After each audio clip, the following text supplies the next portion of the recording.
In a quiet corner of Okinawa, dawn breaks differently. The air is thick with salt from the sea, but also with something rarer, a kind of defiance against time itself.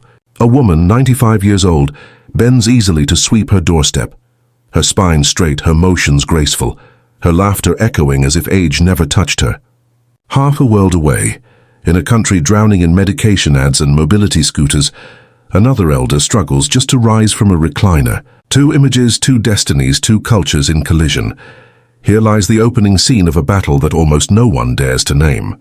In the West, aging has been surrendered to the villain of comfort, couches, cars and corporate lies that whisper, take a pill, skip the effort, buy more time in a bottle. But in Japan, elders wield a different weapon. They do not surrender, they move. Every day, every hour, in ways so simple that Western experts dismiss them as trivial. Yet these rituals are the quiet rebellion that keeps their joints supple, their hearts strong, their dignity intact. And dignity is what this story is really about. Because this is not a tale of mere exercises or tricks. It's a clash between two visions of aging. One vision sees elders as fragile, dependent, tucked away. The other sees them as warriors of resilience, embodying wisdom and grace until their final breath. The question before us is not just how long will you live, but how will you live while you are here? Statistics whisper a shocking truth. Japan's life expectancy is the highest in the world, and its elders often live without the chains of chronic pain or dependence. The West, meanwhile, invests billions in technology, yet leaves its seniors weaker, lonelier, and afraid. How did this reversal happen, and why are we so blind to it? Tonight, we pull back the curtain. We will expose the 6 daily movements that Japanese elders practice, not in gyms, not in laboratories, but in kitchens, gardens, and temple courtyards. Movements that Western medicine has overlooked or perhaps ignored. Movements that could reshape what it means to age with power. But the real shock isn't that these movements exist. It's why you've never been told about them. And what happens when you finally learn?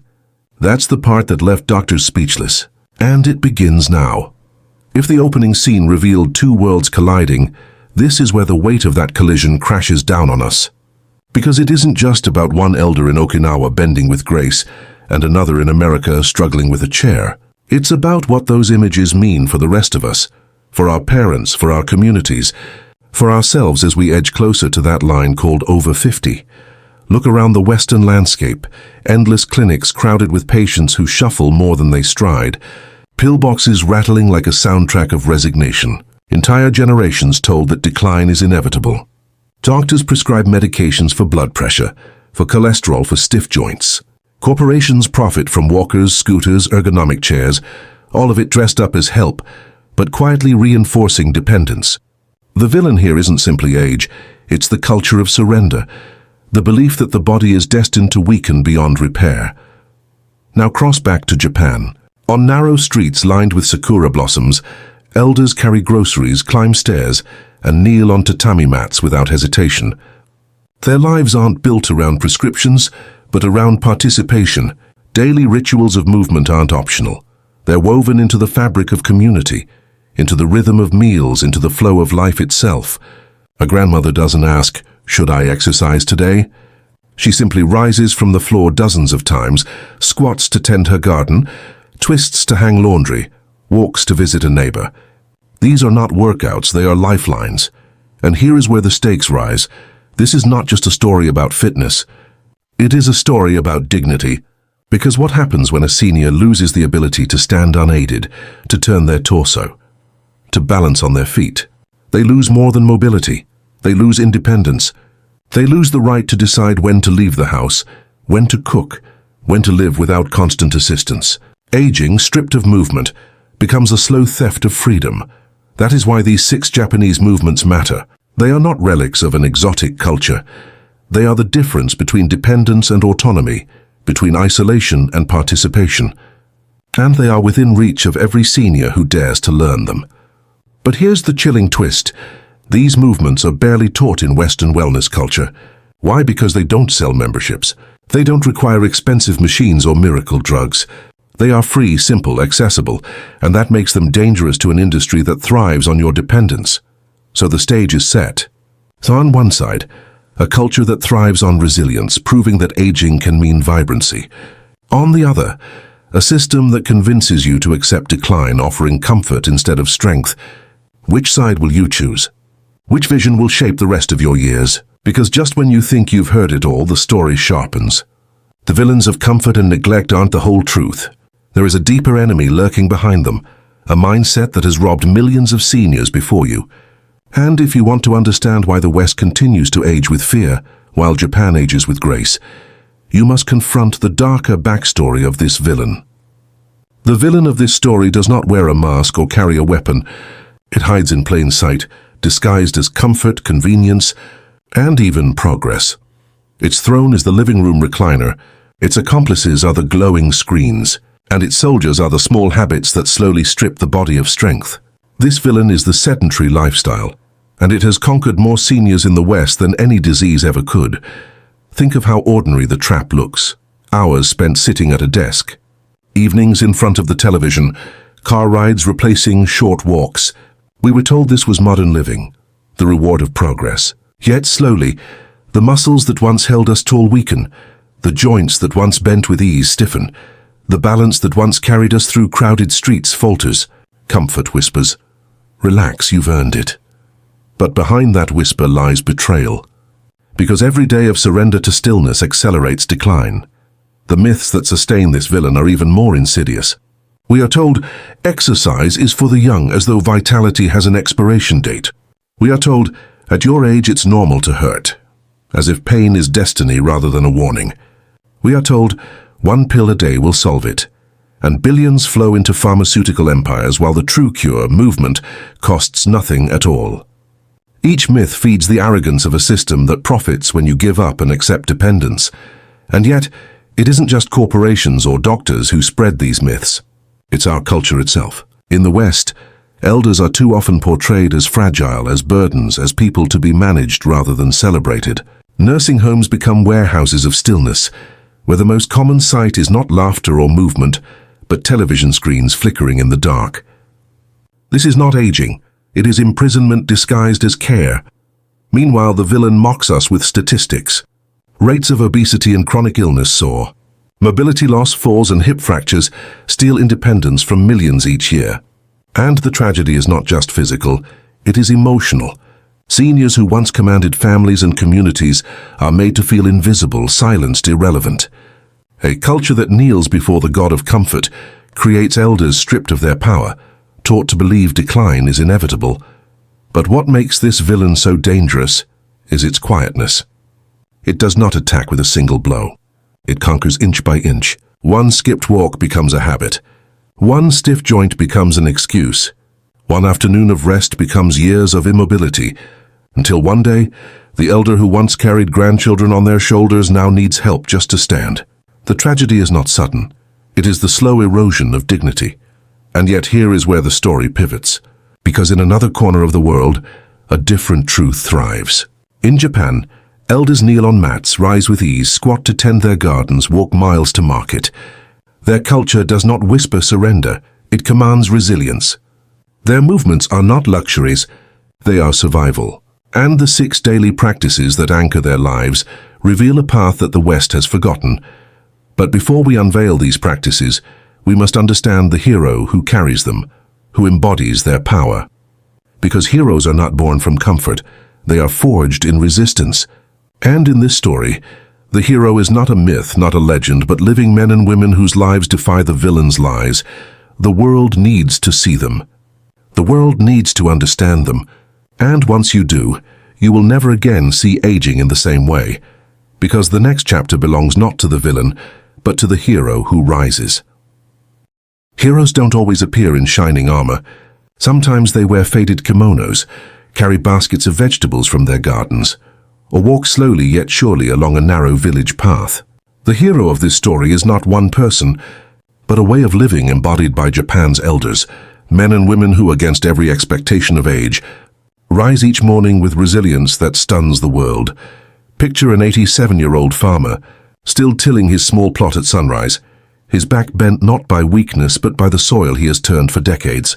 Imagine a 92-year-old woman kneeling at her family altar, bowing with fluidity, that would challenge a Western adult half her age. These are not exceptions. They are the norm in villages across Okinawa, Nagano, and beyond. Each elder is a quiet hero, defying the myth that aging means surrender. What makes them heroic is not just longevity. It is the spirit with which they live. They embody ikigai, the Japanese belief in having a reason to rise each day. For some, it is tending to vegetables that will feed their grandchildren. For others, it is joining neighbors in traditional dance, laughter echoing under paper lanterns.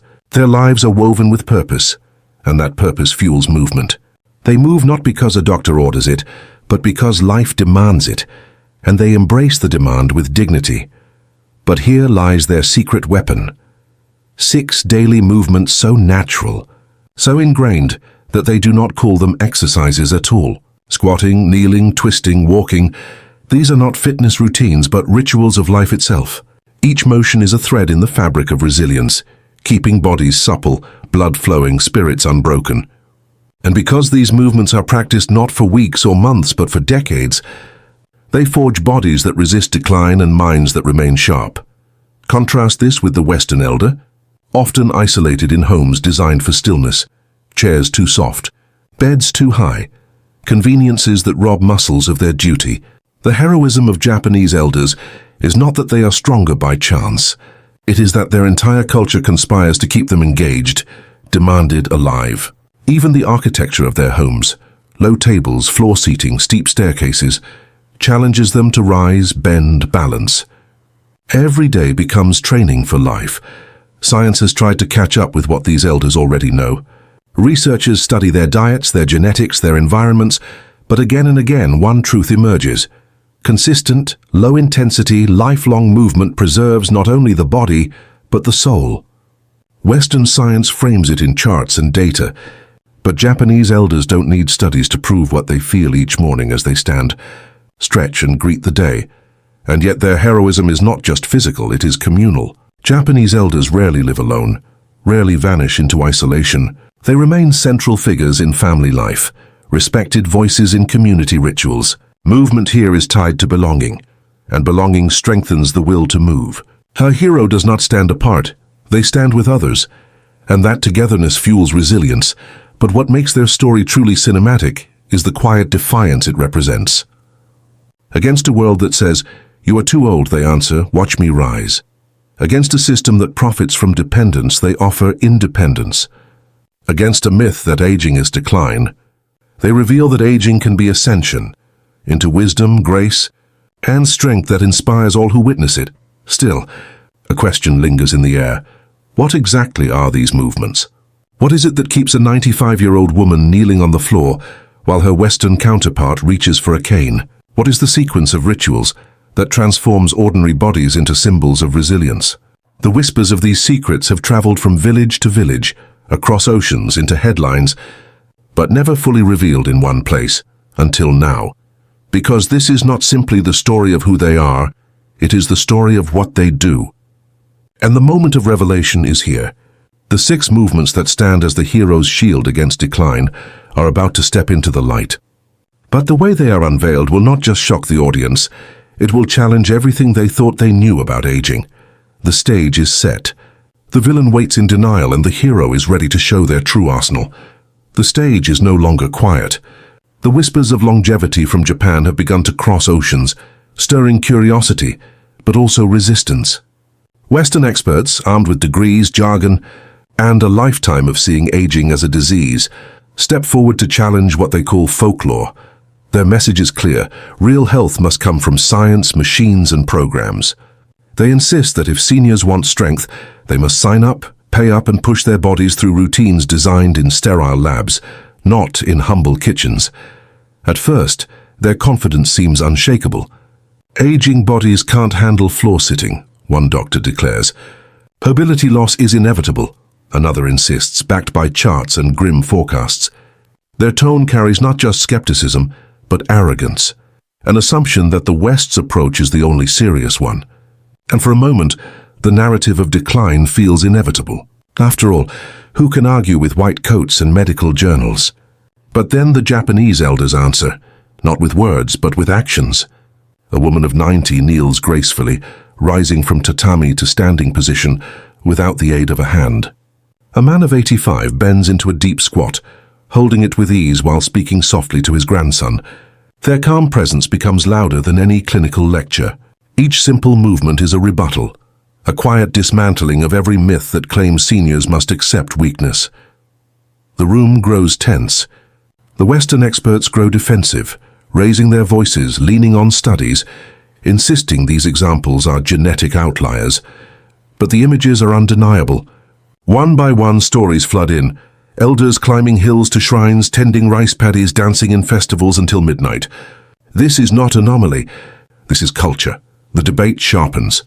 On one side, the villain clings to the language of inevitability. Age will take your strength, your balance, your freedom.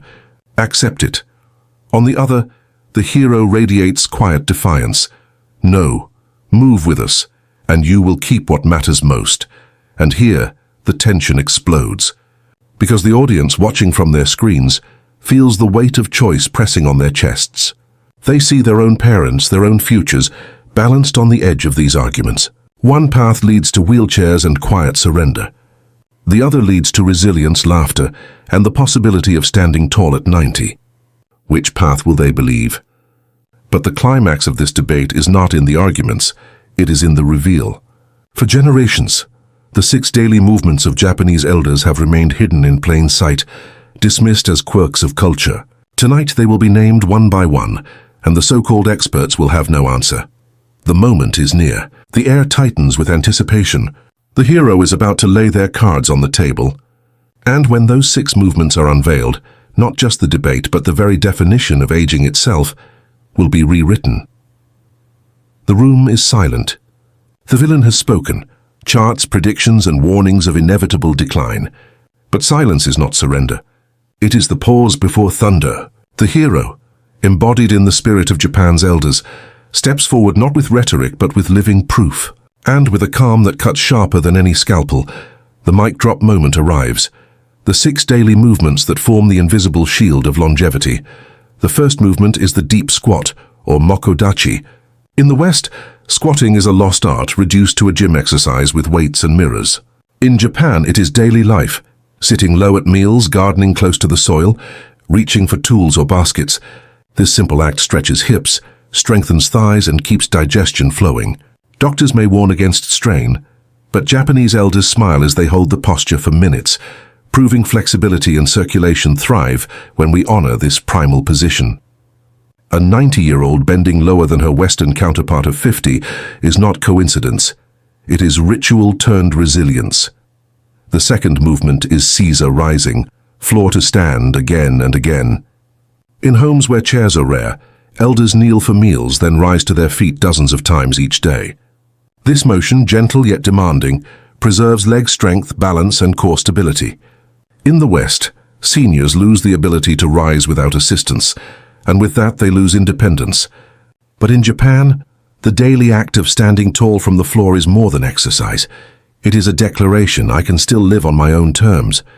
Each rise defies the villain's myth of weakness. The third movement is the torso twist, or koshi mawashi. It looks like nothing, just turning the waist, rotating the spine. But this motion, woven into daily chores like hanging laundry or sweeping, preserves the fluidity of the core. In the West, where sitting rigidly at desks locks the spine, stiffness spreads like rust. In Japan, twisting and turning with ease keeps circulation alive, digestion steady, and the body ready for action. Watch an elder twist to greet a neighbor, and you witness more than courtesy. You witness defiance against rigidity. The fourth movement is shoulder rolls and arm circles. In Western gyms, upper body training is measured in pounds and machines. In Japan, elders keep joints supple by rolling shoulders, swinging arms, and extending posture daily. These small motions prevent frozen joints and trapped tension. More than that, they keep the heart's circulation strong, protecting against the villain's silent weapon: cardiovascular decline. A grandmother rolling her arms before preparing tea may look ordinary.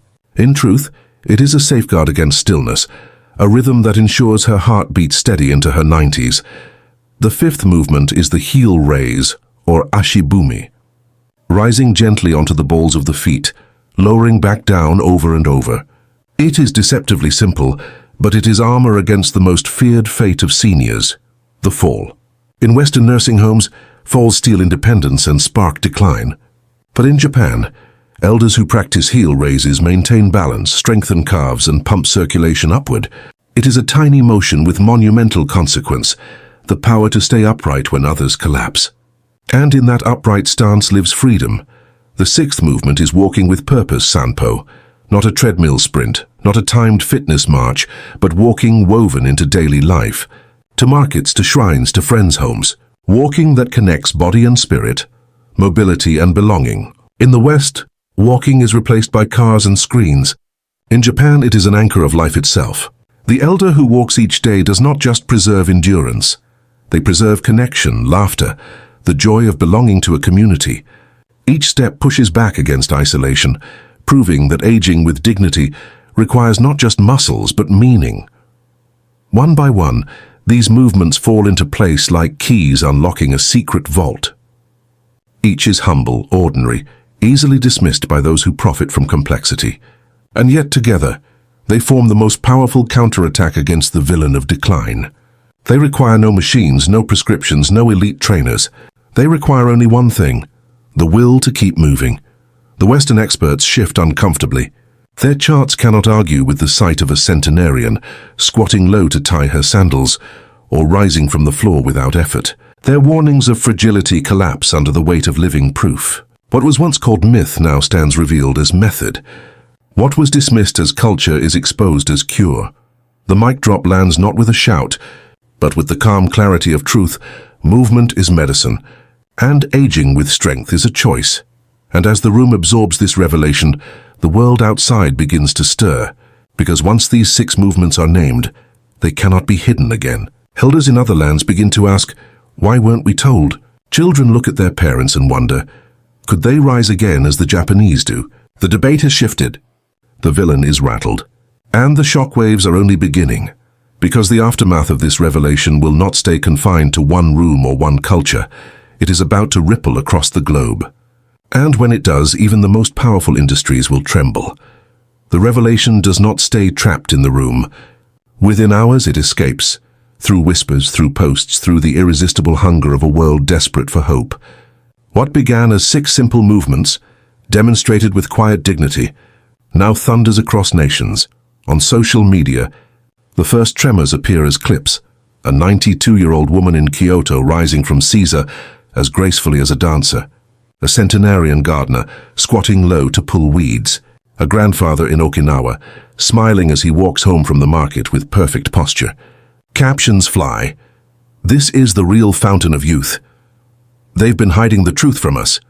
Why don't our doctors teach us this? Then comes the storm. Hashtags trend within hours. Elder Strong Hark 6 moves, defy decline. Fitness influencers record themselves trying the movements, humbled by how difficult it feels. News outlets replay the footage with urgent commentary. Could this be the secret to why Japanese people live longer than anyone else? Clips of Western seniors struggling to rise from chairs now play side by side with footage of Japanese elders flowing easily to their feet. A visual indictment that no chart or statistic could match, and then the ridicule begins, not aimed at the elders but at the villain. Commentators point out the arrogance of those who dismissed such wisdom as anecdotal or unscientific.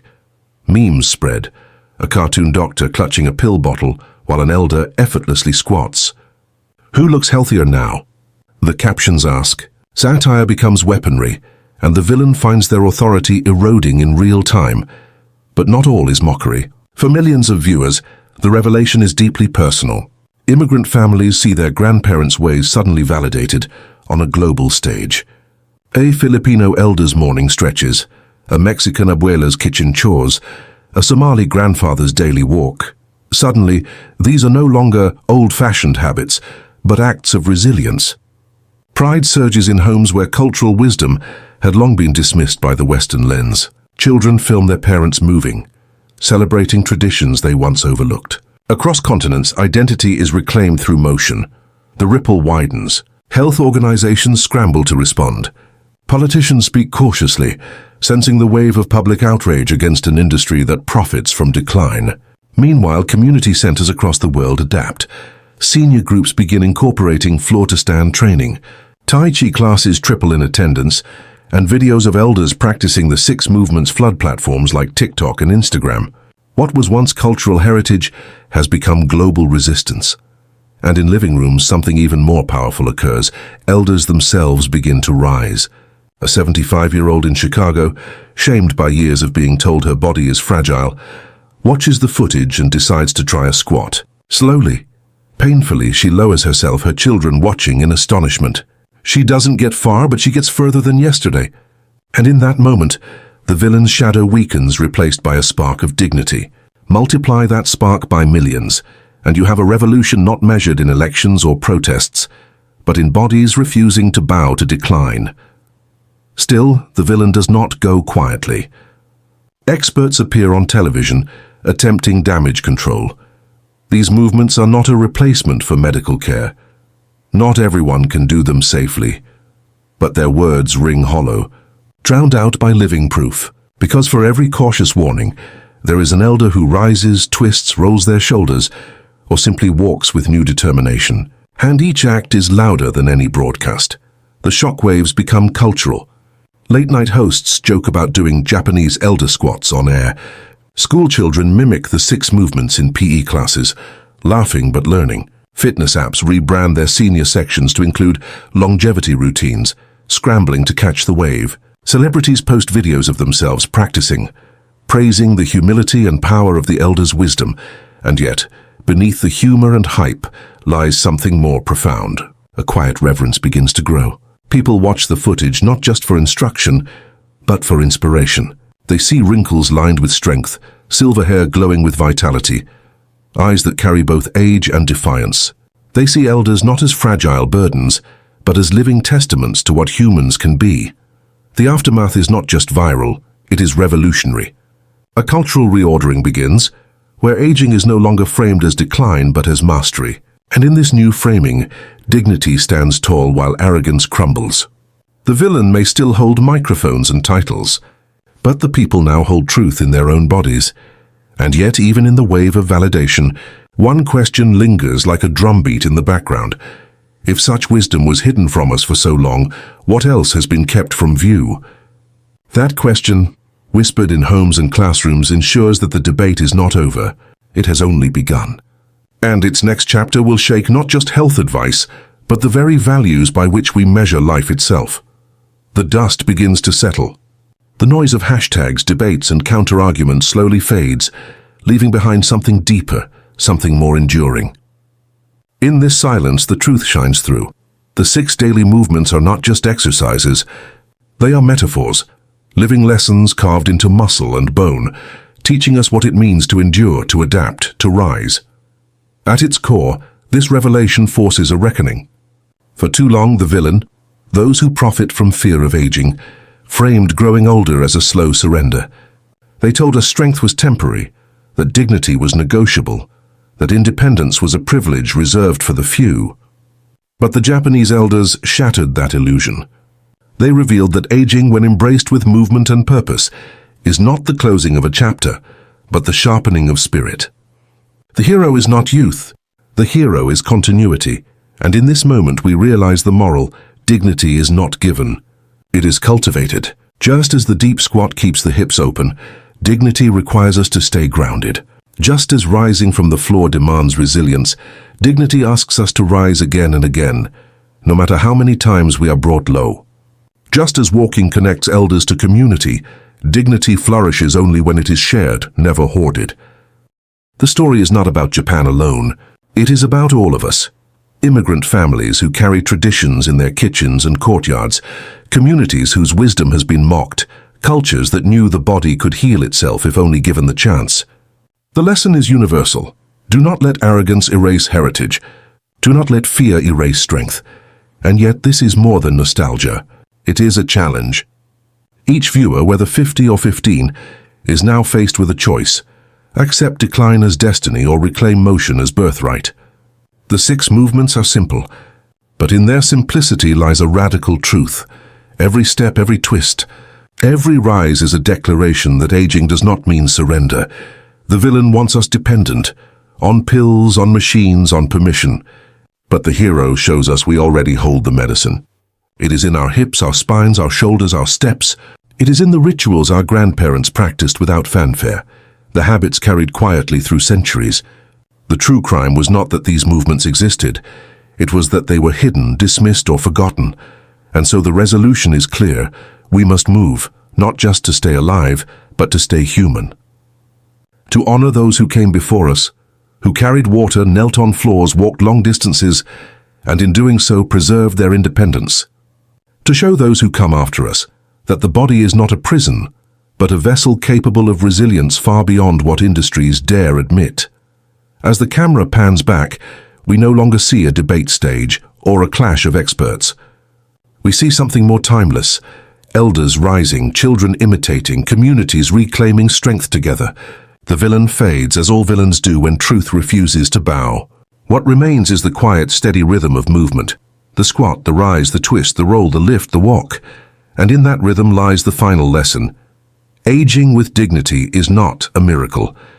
It is a choice we can make today wherever we are, with whatever body we carry.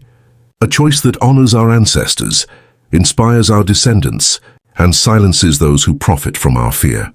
The story closes not with despair, but with a promise that each of us, no matter our age, can step into the circle of motion and claim our place among the strong. And once you do, you will never see aging the same way again. But the question lingers. If movements this simple can spark a revolution, what other truths are still waiting in the shadows, hidden by arrogance, waiting for us to uncover? And so we return to where we began, with a question. Over 50, what does it mean to age with power, with independence, with dignity? The villain would have you believe it means decline, limitation, fragility. But the hero has already answered. It means movement. 6 simple daily acts repeated with intention that hold back the tide of weakness and call forth a strength that no pill, no machine, no empty promise can provide. These movements are more than stretches. They are living proof that aging is not a sentence. It is a stage, a chapter, a chance to embody wisdom in action. The squat that grounds you, the rise that restores you, the twist that keeps you supple, the roll that frees your breath, the lift that steadies your step, the walk that connects you to the world. Together they whisper a defiant truth. You are not finished. You are not fragile. You are still becoming. So what will you choose? To surrender to the story others have written for you, or to stand in the truth that movement is your birthright? The elders of Japan have shown us the path. Now it is ours to walk. If this story struck you, if you felt the surge of pride, the flash of defiance, then don't let it end here. Carry it forward. Try the movements yourself. Share this video with a parent, a friend, a neighbor who needs to remember their strength. Subscribe so you don't walk this path alone. And most of all, be part of this movement of movements. Because the next chapter of aging is not about fear. It's about freedom. And it begins with you. Today, right now, one motion at a time.